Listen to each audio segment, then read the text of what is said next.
Hello friends, प्रज्ञा smart classes में आप लोगों का स्वागत है। आज हम लोग अपनी कॉम्पिटेंट साइंस बायोलॉजी को और आगे बढ़ाएंगे। आज चालू करते हैं हम लोग प्राणी विज्ञान या जूलॉजी, अर्थात आज से हम लोग जंतुओं का अध्ययन करेंगे। पादप, पर्यावरण, प्रदूषण वगैरह फिलहाल ख़त्म मानते हैं। तो प्राणी विज्ञान जो हम लोगों का सबसे इम्पोर्टेंट टॉपिक रहता है कॉम्पिटेटिव एग्जाम में, फिर इसी के अंतर्गत हम लोगों को मनुष्य पढ़ना पड़ेगा, मनुष्य के सभी तंत्र पढ़ने पड़ेंगे। तो प्राणी विज्ञान में हम लोगों को सभी प्रकार के जंतुओं का अध्ययन करना पड़ेगा। ठीक, तो इसके अंतर्गत जंतुओं और उसके कार्यकलापों का अध्ययन करेंगे, वो लोग क्या करते हैं, क्यों करते हैं और जंतु कैसे होते हैं। ठीक, तो various kinds of species and animals and their function will be studied out here. तो इंग्लिश झाड़ दी हमने, आगे चलते हैं। जंतु जगत का वर्गीकरण या क्लासिफिकेशन ऑफ एनिमल किंगडम। संसार के समस्त जंतुओं को दो उपजगत में बांटा जा सकता है। ठीक है, जिनमें से मुख्यतः है कौन से, एक कोशिकीय प्राणी और बहुकोशिकीय प्राणी, यूनिसेलुलर और मल्टी सेलुलर। तो ये आप लोगों को याद रखना है। जितने भी जीव जंतु हम लोगों की पृथ्वी पर पाए जाते हैं, जंतु बोलना चाहिए, जीव बाबा मुँह से निकाल रहे हैं हम, जितने भी जंतु मतलब एनिमल्स हमारे अर्थ पे पाए जाते हैं, वो दो ही प्रकार के होते हैं, एक कोशिकीय और बहुकोशिकीय होते हैं। सबके पास विकसित कोशिका अर्थात यूकैरियोटिक कोशिका होगी, ये पीछे हमने आपको बताया था। अब आगे चलते तो एक कोशिकीय प्राणी में मुख्यतः हमारा क्या आता है, प्रोटोजोआ। ठीक, जिसको आप मुख्यतः परजीवी के नाम से भी जानेंगे, क्योंकि परजीवी सभी होते हैं, तो प्रोटोजोआ। ठीक है, जबकि बहुकोशिकीय प्राणी को आप 9 संघों में विभाजित करोगे और वो 9 संघ मुख्यतः किसके द्वारा प्रस्तुत किए गए थे, तो आप बोलेंगे स्टोरर और यूसिंजर नाम के व्यक्तियों द्वारा प्रस्तुत किए गए थे। तो स्टोरर और यूसिंजर नाम के व्यक्तियों द्वारा 9 संघों में किसको, बहुकोशिकीय मतलब मल्टी सेलुलर ऑर्गेनिजम्स को बांटा गया है। तो अब एक कोशिकीय में प्रोटोजोआ हम लोग पढ़ने वाले हैं और बहुकोशिकीय में 9 संघों को हम लोग पढ़ने वाले हैं। तो सीधी शुरुआत करते हैं। तो संघ प्रोटोजोआ या फाइलम प्रोटोजोआ के बारे में यदि हम लोग बात करें तो इसके प्रमुख लक्षण क्या होंगे। इनका शरीर केवल एक कोशिकीय होता है। ठीक है, इनका शरीर केवल एक कोशिकीय होता है। इनके जीव द्रव्य में एक या अनेक केंद्रक पाए जाते हैं।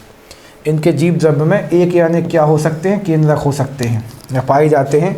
इनके पास पादाभों, ठीक है, और पक्षमों या कसाब, इनको एक शब्द में इंग्लिश में के लिए एक वर्ड आपको यूज करना, फ्लैजिलास होते हैं। तो आप देख सकते हैं बाजू में, ये यदि हमारा प्रोटोजोआ है तो इस प्रोटोजोआ के बाहर ये पतले पतले से जो आपको रेसे दिख रहे हैं, यही रेसे जो हैं किसका काम करते हैं, यानी क्या कहलाते हैं आपके, या तो पादाब या पक्षम या कसाब। उनको एक शब्द में बोलते हैं फ्लैजिला, जो कि कूटपाद एक शब्द आपको देखने को मिलेगा।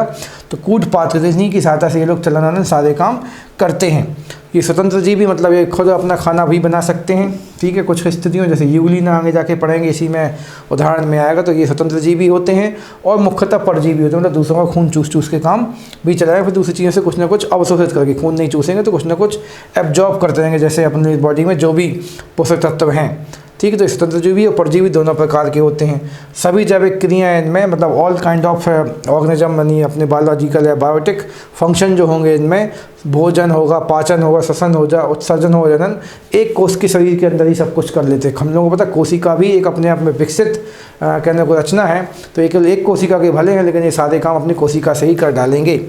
श्वसन एवं उत्सर्जन कोशिका की सतह से किसके द्वारा, विषण मतलब डिफ्यूजन के द्वारा, मतलब अपने आप ही चीज़ों को ये सोखेंगे और अपने आप उनके अंदर से क्या होगा, बाहर निकल जाएंगे। इनको कोई प्रेशर मैसर वाली फीलिंग नहीं आएगी। तो श्वसन उत्सर्जन कोशिका की सतह से इनकी विषण के द्वारा होता है, डिफ्यूजन के द्वारा होता है। उदाहरणों की बात करें तो एक इसका फेमस उदाहरण है कौन सा, प्रोटोजोआ के रूप में एंट अमीबा हिस्टोलिटिका, जो कि दस्त का कारण बनता है मनुष्य के शरीर में। तो इसका संक्रमण यदि मनुष्य में होता है तो 30 से 40 वर्षों तक ये बॉडी में बना रहता है।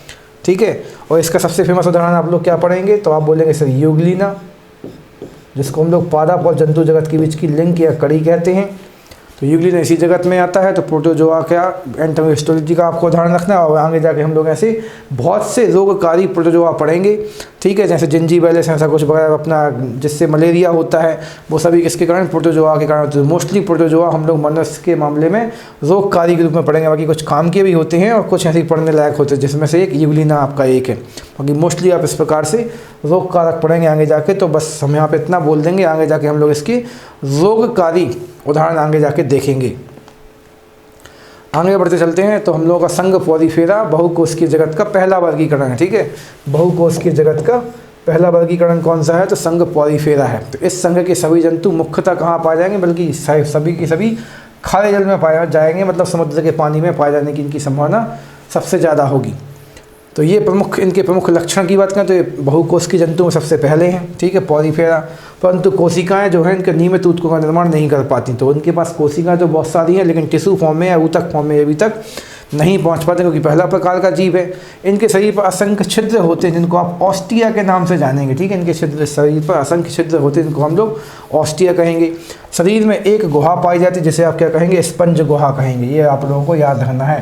तो आप लोग देख सकते हैं यहाँ पे इनके शरीर में से बहुत सारे ऐसे छिद्र टाइप के होते हैं, जिनको हम लोग क्या कहेंगे, स्पंज गुहा कहेंगे। ये आप लोग यहाँ पर ध्यान दे सकते हैं। गुहाएँ दिख रही हैं हमें, गुहा मतलब कैविटीज या छिद्र। उदाहरण में आप लोगों को याद रखना है साइकन, मायोनिया, स्पंज सबसे ज़्यादा उदाहरण है इसका। हम लोग को ये स्पंज, तो जो हम लोग अपने घरों में गद्दी वगैरह में जो स्पंज का यूज करते हैं, उसका कॉन्सेप्ट हम लोगों ने यहीं से उठाया है। तो प्राकृतिक प्रकार के ये होते हैं, फिर कृत्रिम प्रकार के हम लोगों ने प्लास्टिक जैसी चीज़ों की सहायता से या फिर पेट्रोकेमिकल्स की सहायता से इंडस्ट्रीज में बनाना शुरू कर दिए हैं।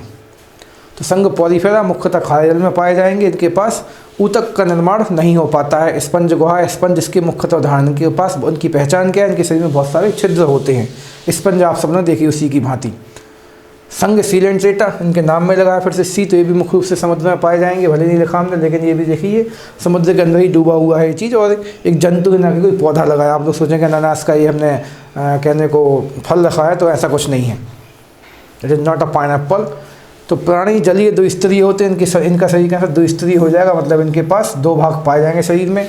मुख के चारों ओर बहुत सारे धागे दिखेंगे, ठीक है। मुख के चारों मुख्य धागे जैसे संरचना होती है। तो इनका मुख है, अंदर होगा कहीं, अब हम उसके पास हाथ नहीं ले जाएंगे, पता नहीं उसने पकड़ लिए तो नुकसान हो जाएगा, पर पढ़ाएंगे कैसे।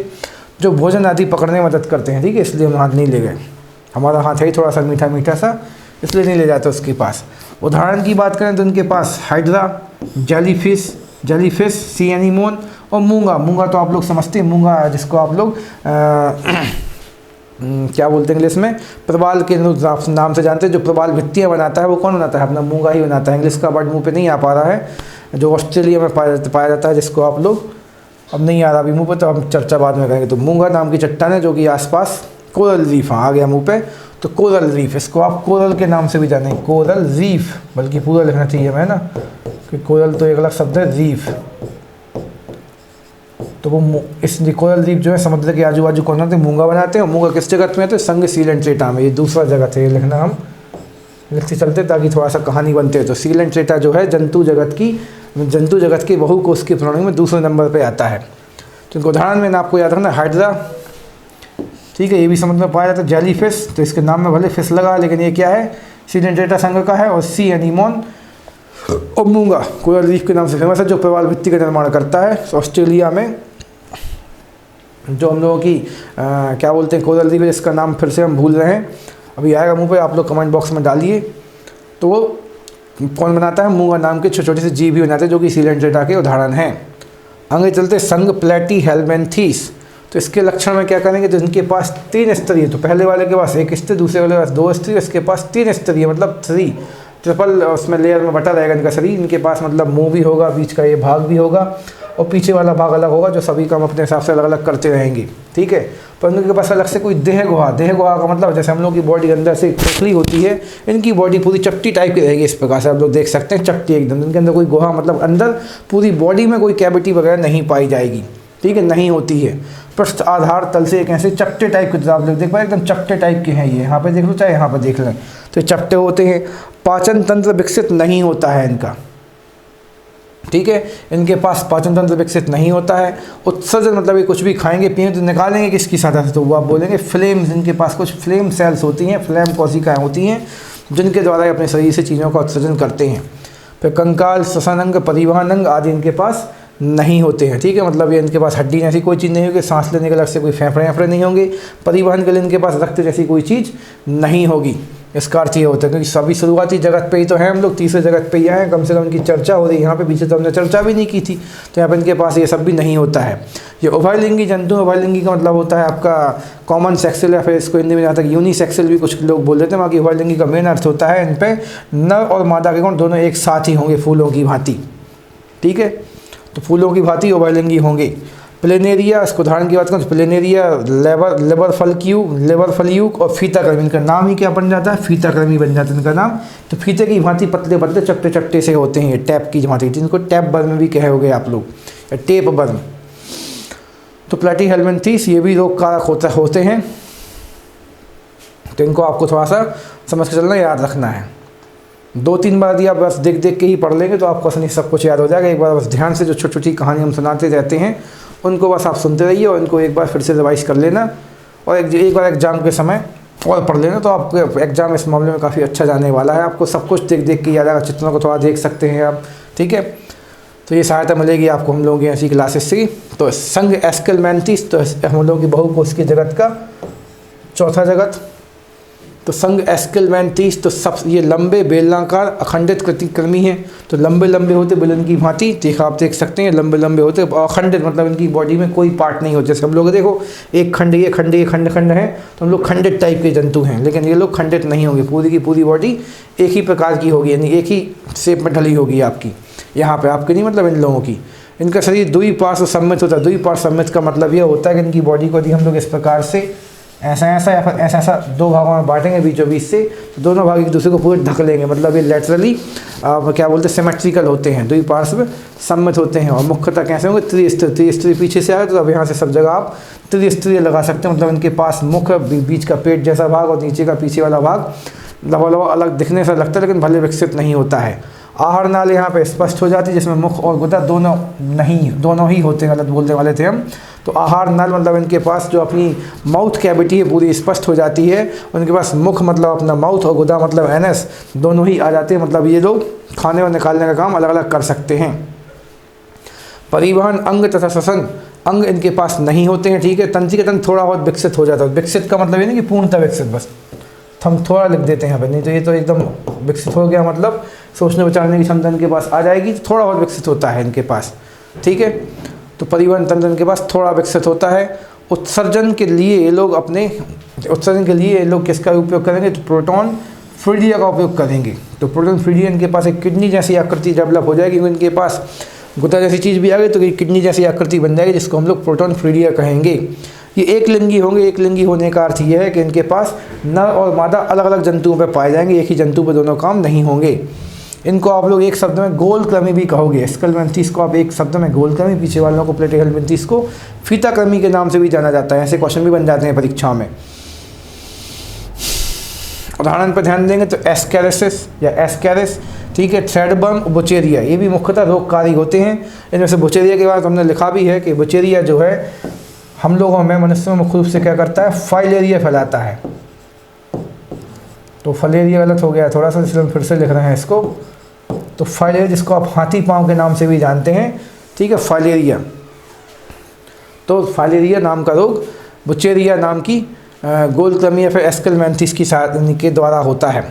फिर एक और यहाँ पे रोग का नाम लिखा है, कौन सा, एंटेरोबियस, जो पिन बर्म थ्रेड बर्म है उसके द्वारा जब मुख्यतः बच्चों में अपना संक्रमण फैलाता है तो छोटे बच्चों की गुदा में ये पाए जाते हैं। इससे बच्चों को काफ़ी चुनचुनाहट होती है और भूख कम लगती है और उल्टियाँ भी हो जाती हैं। कभी कभी वो रात में बिस्तर में पेशाब मतलब यूरिन डिफ्यूज भी कर देते हैं, ठीक है। तो आपको बस ये याद रखना है कि जो बच्चों में ये मतलब को पेट में दर्द और जलन वाली कहानी है वो कौन कराते हैं, एस्केलमेंथिस। और एस्केलमेंथिस में कौन, तो एंटेरोबियस नाम के थ्रेड बर्म या पिन बर्म कराते हैं ये वाला काम।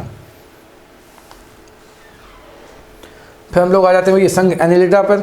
एनी मतलब जो कहीं भी पाए जाएंगे। कैंचू का सबसे अच्छा फेमस एग्जाम्पल है इसका, ठीक, कैंचू इसका सबसे फेमस एग्जाम्पल है। इनका शरीर लंबा, तो आप कैंचू को उदाहरण में लेके रखें तो आसानी से समझ पाएंगे। हम यहीं पर लिख देते हैं ताकि आप लोग थोड़ा मन में सोच सकें कि कैंचू को हम लोगों ने मोस्टली देख रखा है। जैविक खाद इसी की सहायता से बनाई जाती है। हमारे पार्टनर के यहाँ तो जैविक खाद बनती है ना, तो आप लोग हमारे पार्टनर के यहाँ आके देख भी सकते हैं, तो जैविक खाद बनाते हैं वो। तो शरीर इनका लंबा, पतला, द्विपार्श्व सम्मित और खंडों में बटा हुआ होता है।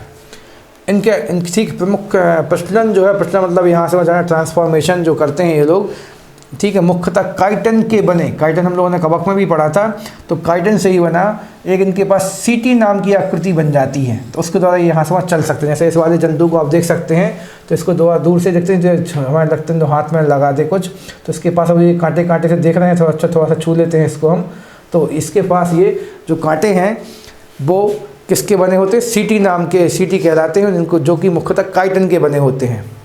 तो तड़प नहीं रहा है वो, हो सकता है कुछ मिट्टी से खोद रहा होगा, तो आप लोग उसको देख के थोड़ा सा परेशान मत होइए, मिट्टी से कुछ खोद रहा है, ठीक है, ताकि मिट्टी का निर्माण किया जा सके। ठीक, आगे चलते हैं। इनकी आहार नाल पूर्णतः विकसित हो जाती, मतलब एक इनके पास मुंह, गला, आने, अमाशय, छोटी आंत, बड़ी आंत जैसी चीज़ें शायद हो सकती हैं, क्योंकि आहार नाल पूर्णतः विकसित है। ठीक है, श्वसन प्राय त्वचा, मतलब ये रेस्पिरेशन त्वचा से ही करेंगे, इनके पास फेफड़े जैसी आकृति नहीं मिलेगी अपन को, फेफड़े जैसी चीज़ नहीं मिलेगी।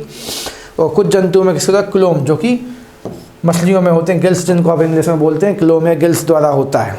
इनका खून कैसा होता है, लाल होता है। तो कैंचू का खून लाल होता है, लेकिन थोड़ी सी वैसे एक कहानी उसके साथ अलग होती है। इसका हम लोग को लाल लाल दिखता नहीं, तो वो आगे जाके लिखा, तो इनका खून लेकिन होता कैसा है, लाल होता है, ये आपको याद रखना है। तंत्रिका तंत्र साधारण होगा, तंत्रिका तंत्र मतलब नर्वस सिस्टम इनके पास नॉर्मल टाइप का होगा, एकदम बहुत ज़्यादा सेंसिटिव नहीं होंगे, और दिमाग इनका बहुत ज़्यादा नहीं चलेगा। ठीक है, तो आप लोग सोचोगे ये भी आके फॉर्म में डालेंगे, कॉम्पिटिशन बढ़ा देंगे। इनका तंत्रिका तंत्र एकदम विकसित नहीं होता है।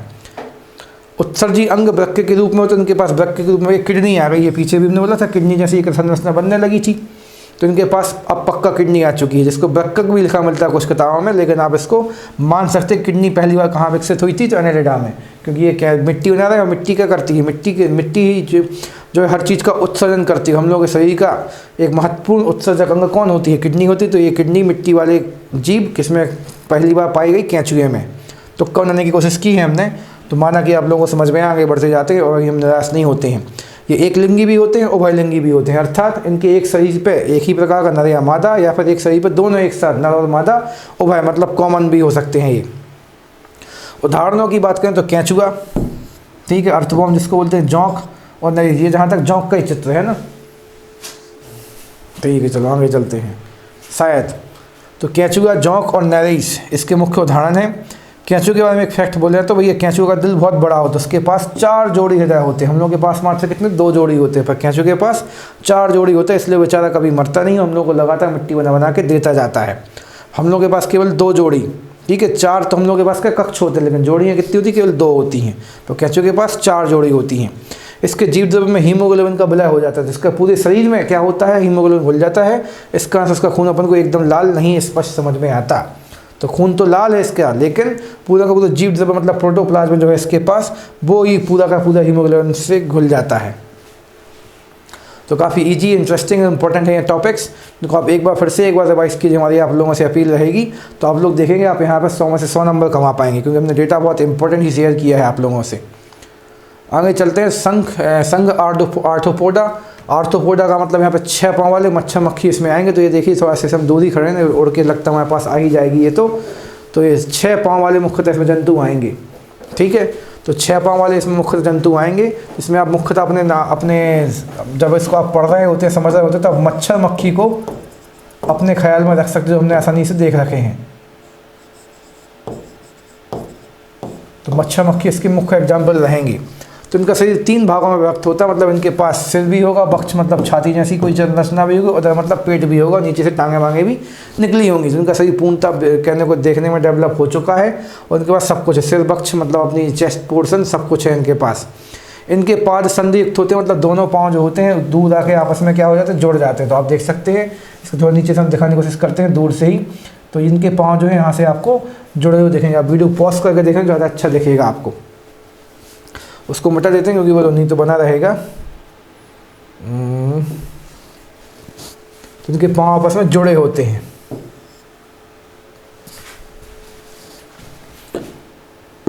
और आगे चलते हैं। इनकी देह गुहा हीमोसील कहलाती है, मतलब इनके अंदर जो अंदर मुंह के अंदर जो स्पेस रहेगा उसको हम लोग क्या नाम दे देंगे, हीमोसील कह देंगे। ट्रैकिया मतलब श्वसन नली, गिल्स, बुकलंग सामान्य सतह आदि श्वसन अंग हैं इनके, ठीक है। तो ये लोग जो श्वास है, ट्रैकिया मतलब श्वसन नली के साथ है, बुकलंग मतलब फेफड़े, ठीक है। सामान्य सतह मतलब त्वचा की सहायता से भी श्वसन कर सकते हैं। ये प्राय एक लिंगी होते हैं, मतलब हम लोग देख सुनेंगे कि मच्छर जो है उसके अंदर नर प्रकार का अलग होता है, मादा प्रकार के अलग होते हैं। तो मादा एनोफिलीस आप लोगों ने सुन रखा है। तो एक लिंगी होंगे, मतलब एक शरीर पे केवल एक ही प्रकार का जेंडर पाया जाएगा, या तो मेल या फीमेल प्रकार का। उदाहरणों की बात करें, तिलचट्टा जिसको आप टिड्डे के नाम से भी जानते हैं, हमने देखा कॉमन हरे रंग का, जो जिसने अभी काफ़ी समय से पहले हम लोगों के अभी भारत में इस साल काफ़ी ज़्यादा कहने को तबाही टाइप की मचाई थी, तिलचट्टे। ठीक है, झींगा समुद्र में पाई जाने वाली एक मछली जैसी चीज़ है, तो झींगा मछली, लेकिन ये मछली नहीं, क्या है, आर्थ्रोपोडा है। फिर केकड़ा, खटमल, मक्खी, मच्छर, मधुमक्खी, टिड्डी, जिनके पास बहुत सारे पाँव दिखते हैं आसानी से, उनको हम लोग कहाँ रख देंगे, ऑर्थोपोडा। और पासेपोडा, पासे पाँव, ऐसा तो हमने बना रखा है याद कराने के लिए। तो इन कीटों में मुख्यतः 6 पाद और 4 पंख देखे जाएंगे। ठीक है, काकरोच के हृदय में कितने कक्ष होते हैं, तो काकरोच का दिल भैया और बड़ा है। हम लोगों के पास केवल 4 कक्ष हैं, इनके पास कितने कक्ष हैं, 13 कक्ष हैं। तो आसानी से यहाँ पे 13 दूनी 26 लोग तो रह ही सकते हैं। ठीक है, तो ये कम से कम 11 BHK का काम तो कर ही देगा। आगे चलते हैं, तो एक ही किचन बना के काम चलाएंगे लोग, हॉल एक ही बनाएंगे, तो 13 तो इनके पास बेडरूम्स हो ही जाएंगे कॉकरोच के पास। इसलिए हम लोग देखते हैं कि अपने घर में जितने भी रूम्स होते हैं, सब में आके कौन बैठे रहते हैं, कॉकरोच, क्योंकि उनके पास क्या है, बहुत सारे कक्ष, और कक्ष मतलब होता है रूम। तो चींटी एक सामाजिक जंतु है जो सम विभाजन प्रदर्शित करती है। हम लोगों को पता है चींटी हमेशा मिलजुल कर काम करती है। ठीक है, और दीमक भी एक सामाजिक कीट है जो निवाह मतलब कॉलोनी में रहती है। तो चींटियाँ मिलजुल के काम करती हैं और दीमक हमेशा इकट्ठी रहती है, ठीक, कॉलोनी में रहती है। तो इनसे हम लोगों को एक साथ रहने की सीख मिल जाती है। समाज शास्त्र का थोड़ा सा क्वेश्चन बन जाता है। टॉपिक ईजी है, तो आपको बार बार पढ़ के हम यहाँ पे रिवाइज करके मतलब डाउट समय ख़राब नहीं करते हैं और आगे बढ़ना पसंद करते हैं। तो अगला टॉपिक है हम लोगों का संघ एकाइनोडर्मेटा। ठीक है, इकाई मतलब होता है बहुत सारे यूनिट्स। तो आप देख सकते हैं एक ही जीव में यहाँ पे आप लोगों को बहुत सारी इकाइयाँ बटी दिखेंगी इस प्रकार से। ये देखिए, तो बहुत सारी इकाइयाँ ऐसी ऐसी ऐसी ऐसी, इसमें बहुत सारी इकाइयाँ बटी हुई हम लोगों को दिखती हैं। तो यहाँ पे हम लोगों को बहुत सारे इकाई वाले शरीर मिल जाएंगे। तो इस संघ के भी सभी जंतु कैसे होते हैं, तो आप बोलेंगे समुद्री होते हैं। ठीक है, इस संघ के भी सभी जंतु कैसे होते हैं, समुद्री प्रकार के होते हैं।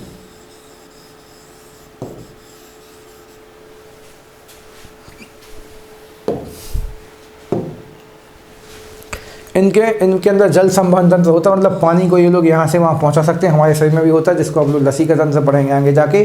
बाकी खून के द्वारा भी जल को यहाँ से वहाँ संवहित किया जाता है। प्रश्लन मतलब यहाँ से वहाँ चलने के लिए ये लोग लोकोमोशन के लिए मतलब भोजन ग्रहण करने के लिए किसका यूज करते हैं, नाल पात्र। उनके पास छोटे छोटे से नाल पात्र मतलब ट्यूब, यानी ट्यूब के फॉर्म में क्या पाए जाएंगे, इनके पास छोटे छोटे से पाँव या पैर होंगे। ठीक है, नाल पात्र, ट्यूब यानी ट्यूबिकल फॉर्म में इनके पास लेग्स होते हैं। तंत्रिका तंत्र मस्तिष्क विकसित नहीं होता है, तो इनके पास भी दिमाग पूर्णतः विकसित नहीं है, बल्कि दिमाग में तंत्रिका तंत्र तो है लेकिन दिमाग अभी भी नहीं आया है। ठीक है, तो ये लोग भी फॉर्म डालेंगे तो अपन लोगों को कॉम्पिटिशन नहीं दे पाएंगे। आगे चलते हैं, पुनरुत्पादन की विशेष क्षमता होती है इनके पास। तो रिप्रोडक्शन की इनका विशेष क्षमता होती है, मतलब ये अपने आप से ही नया जीव बनाने की क्षमता रखते हैं।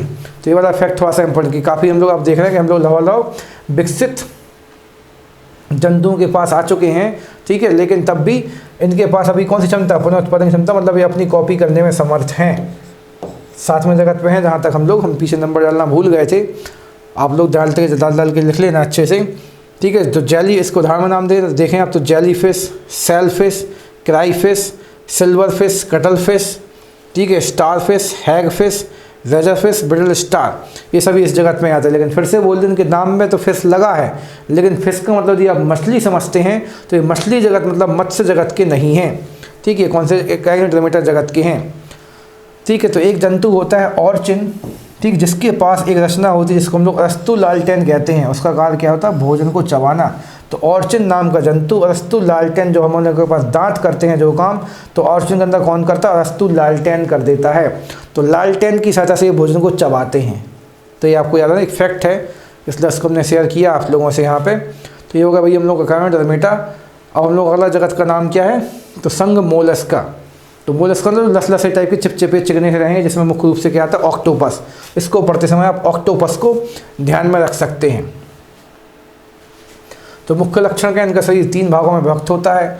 सिर, अंतरांग और पाद, मतलब इनके पास सिर होगा, अंदर के सारे अंग होंगे, और फिर नीचे के पाद मतलब पाँव होंगे। तो आप देख भी सकते हैं। ठीक है, इनमें श्वसन जो होता है गिल्स या फिर किसके द्वारा होता है, टिनिडिया के द्वारा होता है। इनमें कवच सदैव उपस्थित रहता है, तो इनके पास एक ऊपर हल्का सा इस प्रकार का कवच देखने को मिलेगा आप लोगों को, ठीक है। सीपी का उदाहरण आप लोगों के बोर्ड पर दिख रहा है सामने। तो इनके कवच सदैव उपस्थित होता है। आहार नाल पूर्णतः विकसित होती है, ठीक है, आहार नाल पूर्णतः विकसित होती है। और रक्त किंतु इनका कैसा है, रंगहीन है। तो ये वाला क्वेश्चन कई बार आ चुका है। कुछ लोग बोलते हैं हरे रंग का होता है, तो किसी कोई फिक्स रंग का कलर नहीं होता है, तो जैसा जो कुछ मिल गया तो उसके हिसाब से उनका कलर मुख्यतः रंगहीन होता है। उत्सर्जन वृक्क, तो केंचुए के पास से भाई वृक्क पड़े थे, तो इनके पास वृक्क होना कोई बड़ी बात नहीं है, क्योंकि विकसितता की ओर हम लोग बढ़ते चले जा रहे हैं। और उदाहरण में आप लोग घोंघा, ठीक है, जिसको आप लोग स्नेल भी कहते हैं, या इसको उद्योग घोंघा भी कह देते हैं, सीपी, इसी का उदाहरण आप लोग देख पा रहे हैं। ऑक्टोपस, ये सभी किसके उदाहरण हम लोगों के संघ मोलस्क का जगत के उदाहरण हैं, ठीक है।